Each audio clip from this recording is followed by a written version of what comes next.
The X-Zone Radio Show with Rob McConnell is largely an opinion talk show. All opinions, comments, or statements of fact expressed by Rob McConnell's guests are strictly their own and are not to be construed as those of the X-Zone Radio Show or endorsed in any manner by Rob McConnell, Relmar McConnell Media Company, the X-Zone Broadcast Network, its affiliated networks, stations, employees, or advertisers.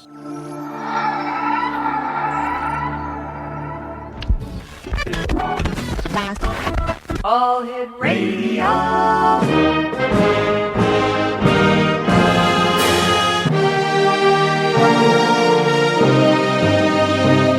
Welcome to the X-Zone, a place where fact is fiction and fiction is reality. Now, here's your host, Rob McConnell. And welcome back to the X-Zone, everyone. My name is Rob McConnell, coming to you from our studios in Hamilton, Ontario, Canada. Toll-free worldwide, 1-800-610-7035. My email address, xzone@xzoneradiotv.com. On MSN Messenger, xzoneradiotv@hotmail.com. And our website, www.xzoneradiotv.com. My guest this hour is Kristan Barton, and she is a Wiccan high priestess and a professional energy worker who co-leads a coven in Minneapolis, Minnesota. She has studied Wicca and witchcraft for 8 years and is an ordained minister through Covenant of the Goddess Northern Dawn chapter. Kristan is a Minneapolis Wiccan examiner for Examiner.com and has written for Pangaea and Pagans and Witches magazine. Joining us now from Minneapolis, Minnesota is Kristan Barton. And Kristan, welcome to the X-Zone. Thank you for having me. Tell us a little bit about the Wiccan religion. Well, Wicca is a religio-magical spiritual practice Mm-hmm. which teaches that the breath of the divine is immanent in all nature, including ourselves. And we connect with this divine force by celebrating the cycle of the season of the earth. And these are actual astronomical events in the year, in the calendar. They're not made-up holidays. We celebrate the solstices, the equinoxes, and the cross quarters. Right. And we also celebrate the 13 moons, which are called Esbats. Our solar holidays are called Sabbats. And the rituals that these holidays celebrate have to do with birth, growth, power, decline of power, death, and reincarnation. Wicca is based on ancient principles, but it's actually a very recent religion. It was developed in the 1950s by a gentleman named Gerald Gardner and his high priestess, Doreen Valiente. And there's a lot of controversy about our religion. And so I wanted to come on and talk a little bit about what Wicca actually is as opposed to what people might think it is. Wicca is not evil, and it is not satanic. It doesn't recognize any being similar to the Christian Satan at all. Wiccans relate to the divine in the form of a masculine force and a feminine force, also called by us the Lord and the Lady, or the God and the Goddess. And we believe that the masculine and feminine are constants in nature and therefore always present in the divine. All right, Kristan, you and I have to take a 2-minute commercial break. Please stand by. X-Zone Nation, Kristan Barton is our special guest. We're talking about Wicca this hour here on the X-Zone. And Kristan and I will be back on the other side of this commercial break as we continue from our studios in Hamilton, Ontario, Canada. 1-800-610-7035, worldwide toll-free. Email xzone@xzoneradiotv.com. On MSN Messenger, xzoneradiotv@hotmail.com. And our website, www.xzoneradiotv.com. And don't forget, if you'd like to listen to the X-Zone 24 hours a day, 7 days a week, 365 days of the year, www.xzonetv.com.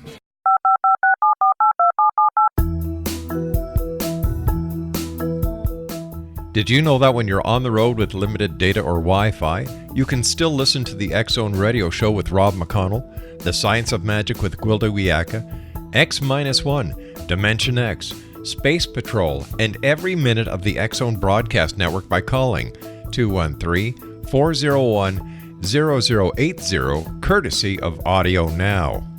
No smartphone, app, or internet needed. It saves your data plan and it's free if you have unlimited minutes.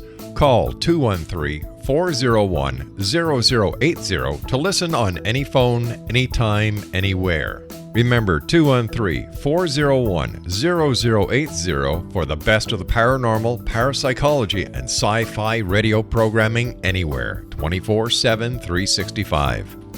Hi everyone, Rob McConnell here, and I wanted to spend a moment on internet streaming. Everybody has heard about internet streaming, but not many know much about it. Did you know the internet streams just about everything? Movies, From new releases to old classics. TV shows, Almost every show, every episode, and much more. But the question has always been, how do you do it? Well now, thanks to the folks at 123 Ready TV, I have the answer for you. They have developed a simple program app, 123 Ready TV, that you install on your Windows PC, Android smartphone, or Android tablet that can have you streaming like a pro in less than 5 minutes. You truly won't believe how much is available or how easy it is to do until you try. And for a one-time cost of only $19.99, this product is a real winner. To learn more about 123 Ready TV, visit our website at www.xzbn.net.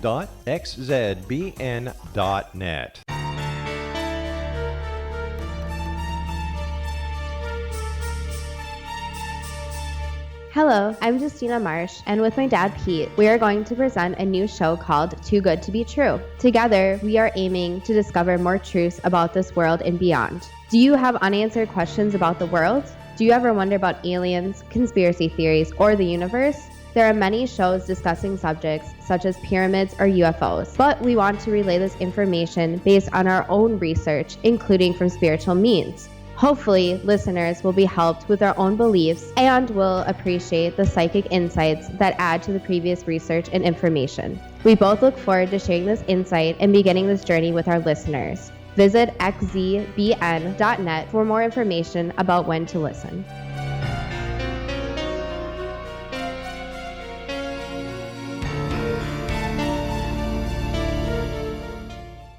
Exo Nation, Kristan Barton is our special guest. She is a Wiccan High Priestess.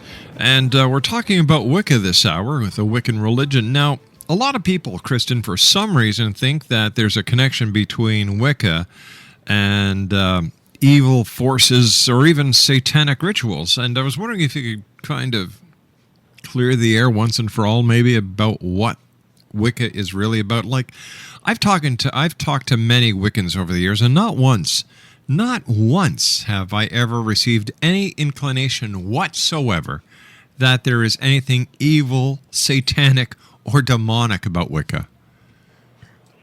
No, there really isn't, and I'll be honest with you in that it confuses me as much as it confuses you.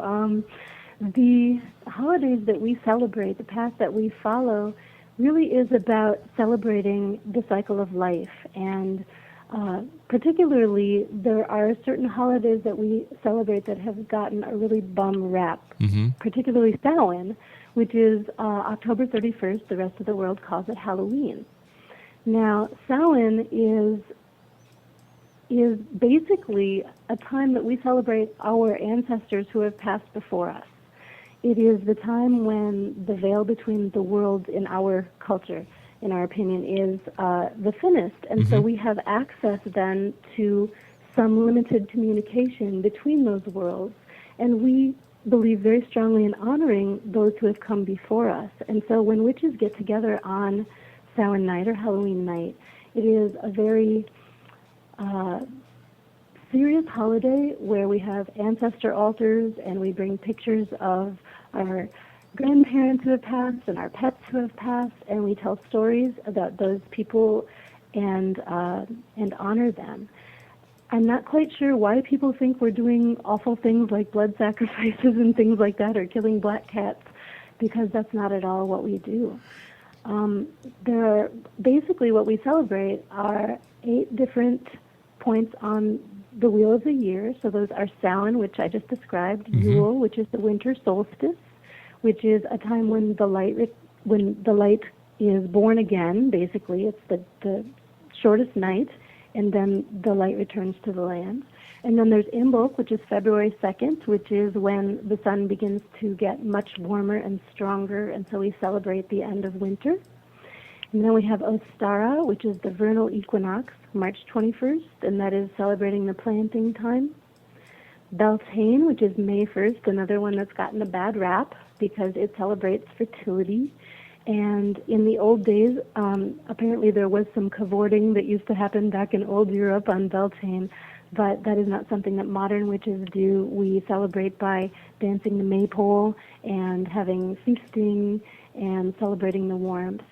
And then we have Litha, which is the summer solstice, which is celebrated on June 21st, and that is a very powerful time for us, the solstice being the time of balance between the dark and the light. And that is the celebration of the great marriage between the goddess and the god. Mm-hmm. And oftentimes weddings will happen during June because of that old custom. Then we have Lunasa, August 1st, which is the first of our harvest festivals when the grains were being harvested. And we have a big celebration celebrating the bounty of that harvest. And then we have the autumnal equinox, which is Mabon, September 21st, which is like our Thanksgiving. So that's basically our wheel of the year, and you'll notice that there's nothing evil or satanic about anything that I just said. No, there isn't. But tell me, as a member of the Wiccan coven, and in fact, isn't it true that a lot of the holidays that are celebrated by Christians around the world were actually pagan holidays that the Christians actually scoffed from the pagans? Well, I'm very careful about accusing people of cultural appropriation because certainly what we do also is oftentimes appropriated. I celebrate the feast day of Aphrodite, and that is obviously not from my home culture either. But yes, it is true that a lot of the holidays that were celebrated by the pre-Christian pagans were kind of acquired by the Christian church in order to encourage people to convert, and this is just my opinion. I know I'm not a Christian. And history will support that. It was basically a marketing ploy to get the pagans over into Christianity. After all, the more Christians you have, the richer the Christian churches grew. Oh, certainly. Yeah. Absolutely. There has been that argument made, and it is a compelling argument. I don't think modern witches have too much of a problem with it, at least my group doesn't, but I think that it is common to demonize the gods of the culture that a person is vanquishing. So when the Christians came in, it's quite possible that it was easier to convert people if you demonized the gods that were, previously worshipped in that area, certainly. It reminds me of kids playing in a playground. My dad's stronger than your dad. Possibly. For instance, Pan, a well-known lord of the forest in the Indo-European areas, there was a horned god, and he resembles the Christian Satan in many ways with the hoofs and the horns and so forth. So that's possibly a demonization of Pan. I don't know. Well, then we can look into Greek mythology and the centaur as well. Exactly. Yeah. Tell me, what was it that brought you to join and to become a Wiccan? Well, in the Wiccan community, we actually don't refer to conversion, we refer to homecoming. Most of us have known that we weren't being fed by the religion of our families of origin. Wicca being a recent religion, of course, a lot of us are coming to it as adults. Now, there are those of us who have children and we raise them in the pagan community, and those children are born in the pagan community. But for me, when I was a child, I always knew that I had sensitivities. I knew that I could dream something and it would come true. I knew that I could touch something and get a reading off of it and tell you about the person who had owned it. And this is quite common with people who come to the Wiccan community. We seek a group of people who will not be freaked out by that, and we also often feel very close to the earth, and we want to be good stewards of the earth, and we feel the tides of the earth. Do you feel in these times, in the year 2010, that Wiccans are still being persecuted? Oh, There are certain groups. As the Wicca Minneapolis Examiner, I have had an opportunity to read some articles by other examiners that are not of my faith, that tend to want to draw us into discussions of that kind of center around conflict. And we are not in conflict with any other religion. We did not become who we are because we are rebelling against any other faith. It is simply that we needed to create something that would serve us.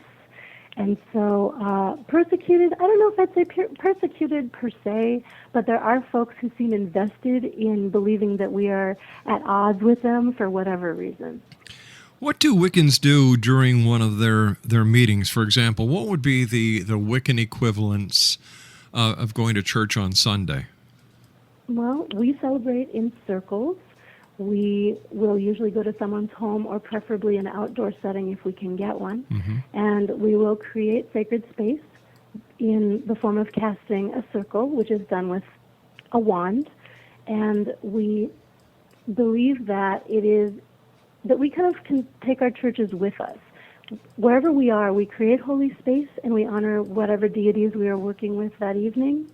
And we will often do things like meditations, power raisings. A power raising is basically our equivalent of singing a hymn or a prayer, where we create this great emotion within ourselves and our bodies, and then we release it as a way of feeding the gods or sending our energy out for a particular purpose.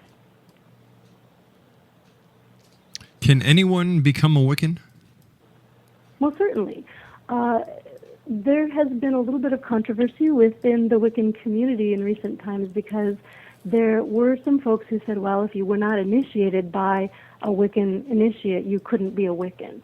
But there are many people who practice as solitaries who either don't have access to a coven or a teacher, and they will simply begin to practice on their own by reading books, doing whatever feels natural to them. So certainly anyone who wants to honor the Wiccan holidays could call him or herself a Wiccan. As a high priestess, what authority do you have within the Wiccan religion? Well, we are very non-authoritarian with our communities, in that when a person is a high priest or high priestess, it is basically a title that we have gotten by moving through the studies that are available. There are different levels of initiation, and they have more to do with our willingness to provide service to our community and our skill set than it has to do with any desire to be an authority figure. And so I do have some authority, particularly when I'm running the circle, when I'm the one who is actually the priestess of the circle. What I say goes. But it is very different from, say, a Christian hierarchy within a church where you have the different officials. How do you define mortality as a Wiccan? Well, mortality is shedding the body. We don't actually believe in mortality in the sense of dying and not coming back. Many Wiccans, and again, there's no dogma, so different Wiccans will differ in opinion, but most will believe in some form of reincarnation, whether that is a person going through one lifetime after another in a linear fashion, or returning to the whole, which would be something like an oversoul, like a drop of water returning to the ocean, and then coming out as another drop that has been taken from the whole. How did your friends and family react when you decided to tell them that you were going to become a Wiccan? Well, I am blessed with a wonderful family, and I was always encouraged as a young person to study world religions, and so I was not put in the position of having to really sweat that out very much. There was some concern. A lot of times, because of Hollywood, with the demonization of our symbols, such as the pentacle and the hooded robe and things like that, people kind of... Kristan, I hate to do this, hon, but we've got to take a commercial break with the news. We'll be right back. X-Zone Nation. Kristan Barton is our special guest. She's a Wiccan High Priestess. More about Wicca on the other side of the news. Don't go away. This is the X-Zone Broadcast Network, broadcasting worldwide on broadcast affiliates and satellite program providers, including CNN Broadcast Network, Sirius Satellite Network, Star Media, Good News Radio Network, Angel Broadcast Network, Wiki Broadcast Network, and WPBN TV. For more information on the X-Zone Broadcast Network, visit us at www.xzbn.net.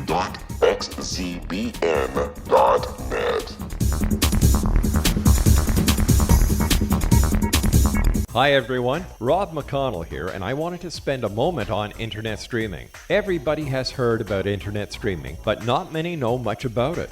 Did you know the internet streams just about everything? Movies. From new releases to old classics. TV shows. Almost every show, every episode, and much more. But the question has always been, how do you do it? Well now, thanks to the folks at 123 Ready TV, I have the answer for you. They have developed a simple program app, 123 Ready TV, that you install on your Windows PC, Android smartphone, or Android tablet that can have you streaming like a pro in less than 5 minutes. You truly won't believe how much is available or how easy it is to do until you try. And for a one-time cost of only $19.99, this product is a real winner. To learn more about 123 Ready TV, visit our website at www.xzbn.net.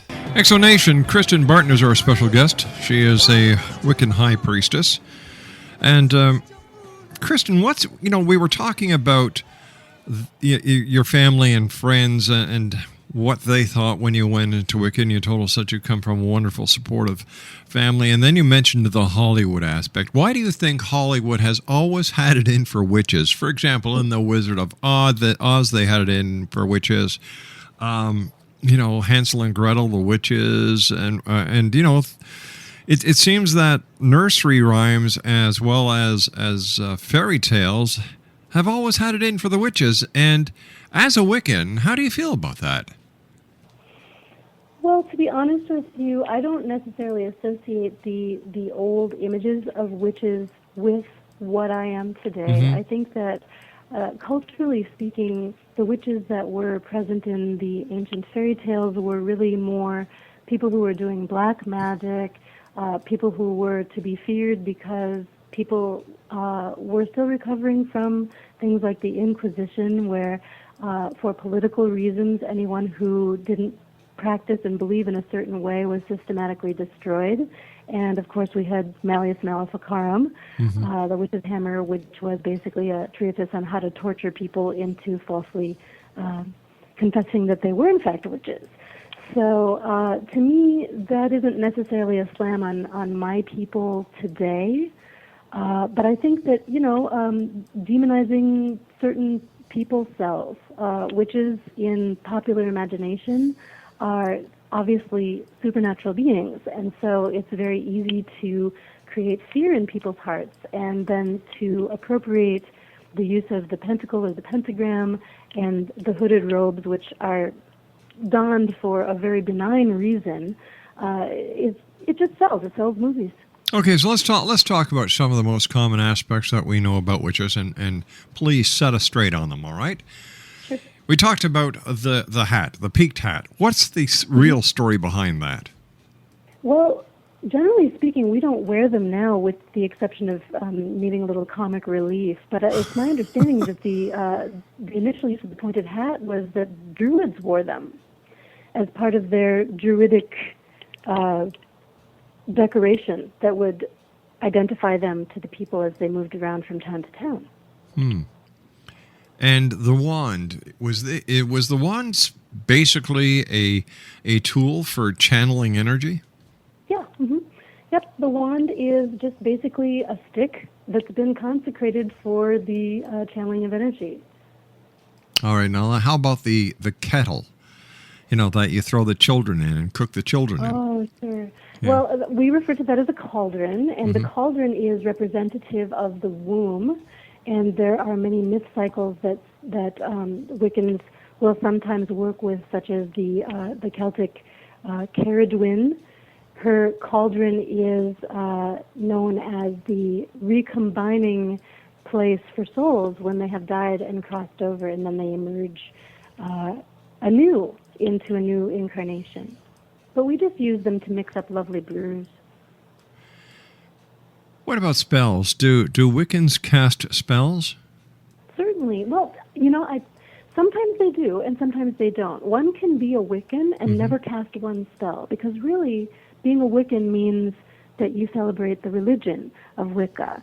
Now, many witches, as part of their celebration and their acknowledgement of nature and the powers of nature, acknowledge that there are forces of nature that cannot be felt with the five senses. And so we will work with the unseen, and we believe that in sending forth the will into the ether with proper preparation and proper focus and proper knowledge will result in changing something in the known world. And so yes, we do cast spells, but we never cast spells to harm anyone, because that's against our rules. What is the strangest thing that has ever happened to you as a Wiccan High Priestess? Oh gosh, I really wish that I could give you something really dramatic, but it isn't really that I have strange experiences. I have beautiful experiences. All right, can you share some of the beautiful experiences with us then? Sure. When someone is in sacred space, one can astrally project and experience going somewhere else while your body is still in the sacred space. I've seen very dramatic healings happen. I have seen, what else have I seen? Well, there's something called drawing down the moon or the sun, which is basically when a trained priest or priestess, and I want to emphasize that one must be trained to be able to do this, takes the god or the goddess energy into their body, and then the god or the goddess speaks to the people who are assembled. And so oftentimes when the drawing down is very successful, the person who's drawing, their countenance will change, their energy changes, their voice changes, and they know and say things that the person who is doing the drawing down could not know. And it's very validating for us to know that we have, in fact, spoken with our deities. Is it safe for someone who has not been properly trained to pick up a book and start trying to practice Wicca? It depends on what you mean by Wicca. Now, again, this is my personal opinion. Obviously, not all witches feel this way, but I believe that books that explain how to celebrate the holidays are wonderful and benign and can really lead to some very powerful spiritual work for the solitary person who doesn't have access to a teacher. However, working with the occult aspect of Wicca is, in my opinion, potentially quite dangerous if one doesn't know what one is doing. For instance, I cannot tell you how many times I've been called in to do a house clearing for someone who has decided that they're going to whip out the Ouija board on Halloween night for some fun. And they have opened up a portal in their home, and they can't close it. And they end up getting some real interesting paranormal stuff happening in their home. And two, when someone is experimenting with magic that is kind of beyond their education, one can exacerbate things like mental health problems, one can experience negative attachments, and in very rare cases, possessions. Although I have never personally encountered a possession, I have certainly heard of them. What's the difference between a white witch and what is the opposite of a white witch? A black witch? I guess, but I that's something that is discussed a lot in the Wiccan community. I don't like the term white witch and black witch or black and white magic, because truly magic is magic. Okay, magic is like a kitchen knife. You can use the kitchen knife to make a beautiful meal for your family. Definitely. Or you can kill somebody with it. Or if you don't know how to use the knife, you can accidentally cut yourself very severely. And so I wouldn't go so far as to be arrogant enough to call myself a white witch, because there are times when maybe I've done something that isn't, necessarily going to have a perfectly pure effect. We are all human. But certainly there are people who try to go out and use magic for their own personal gain, and that is always a very negative experience for everyone involved, and usually the person ends up becoming quite ill and has some really negative things happen in their life. So we just don't curse people in general, unless we're kind of dumb. What role does a candle play in the Wiccan ceremonies? I know that different colors are used for different reasons. Certainly, that is called, it's a form of sympathetic magic. Candles can be used for just about anything. We use candles when we're calling our gods in circle, to light a candle to each of the gods we're working with. We can use candles in spellcraft, where we can attempt to diminish a particular force in our life by lighting a candle, and as the candle burns down, the force is diminished. Candles can be used for just about anything, and there are color coordinations that some people use, correspondences. They're not always necessary. If you don't have a pink candle and the spell calls for a pink candle, you can use a white one, and if your intention is proper and your focus is what it needs to be, then it will work. Television shows like Bewitched, were they good for Wiccans? I think you're going to get as many answers as there are Wiccans on that one. All right, your personal opinion. I don't think it's good or bad, truly. You know, it's obviously fictional. What happened on Bewitched, there's absolutely no resemblance to what I do on a daily basis in my practice. You mean you just don't wiggle your nose and all your housework is done? No, and I'm still waiting for that spell. And also Harry Potter, I really, really wish that stuff worked. Now there was a lot of controversy when Harry Potter first came out, that there was a heavy association with witchcraft, and I remember interviewing a lady way back when who actually was trying to get the school board that she was part of, and I believe it was somewhere within the Bible Belt, to ban Harry Potter from the entire school board as well as the public libraries. And to me, she was going off the deep end. How did you, as a Wiccan, and how do other members of the Wiccan community feel that what seems to be perfectly all right as a father? I had no problems letting my children or grandchildren watch Harry Potter. I still don't. But once again, I have never seen anything negative about Wicca. Yeah, I think that people who are afraid that their children might not practice the religion that they taught them might be upset when anything that could even remotely be associated with a maligned religion in their eyes is made child-friendly. I can understand that.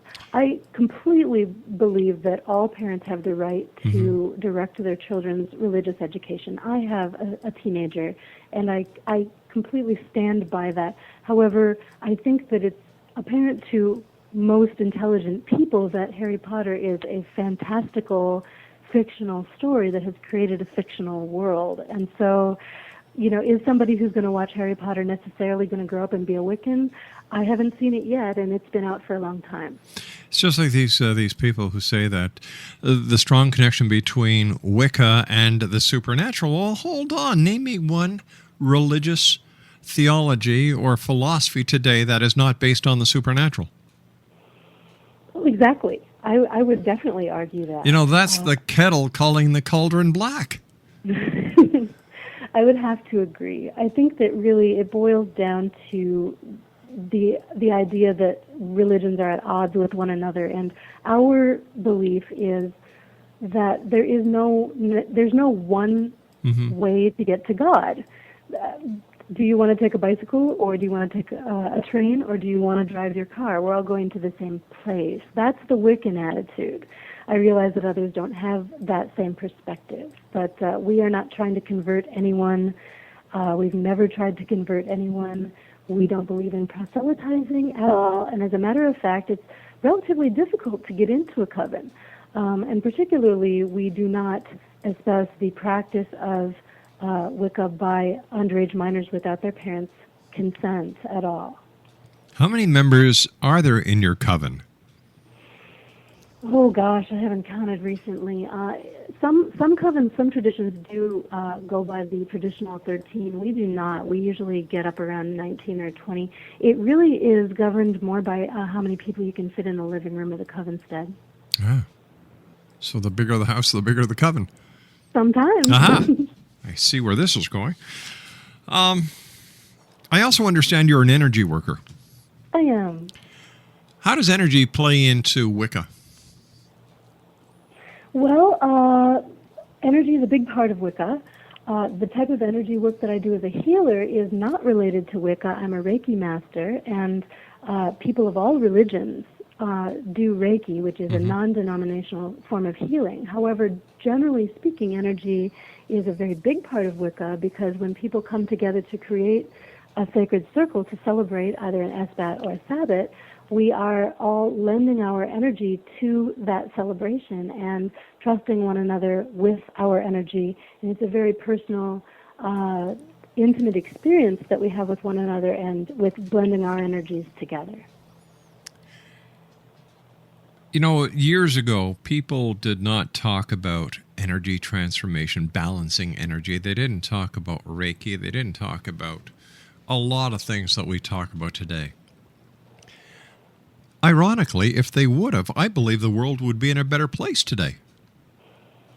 Well, I certainly believe so as well. That's how I ended up becoming an energy healer, is that I was working as a social worker, and I was helping women in street-level prostitution change their lives. Wicca has a tendency to be quite feminist.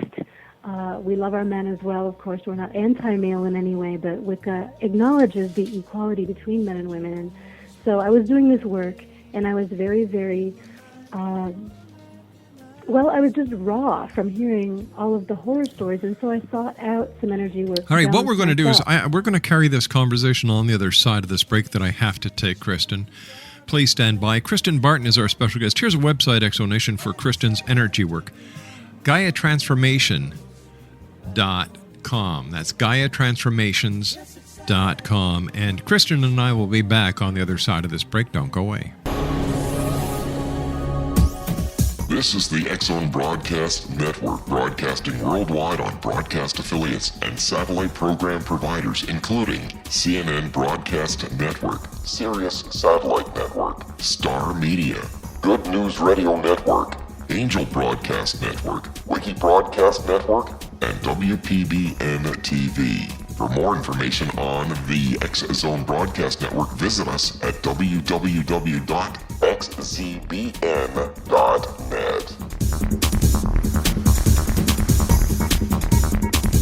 Hello, I'm Pete Marsh. With my daughter Justina, we will be presenting the new radio show, Too Good to Be True. If something seems too good to be true, it usually is. But with the help of Justina's amazing gifts, we're going to gain insight into questions that don't yet have complete answers.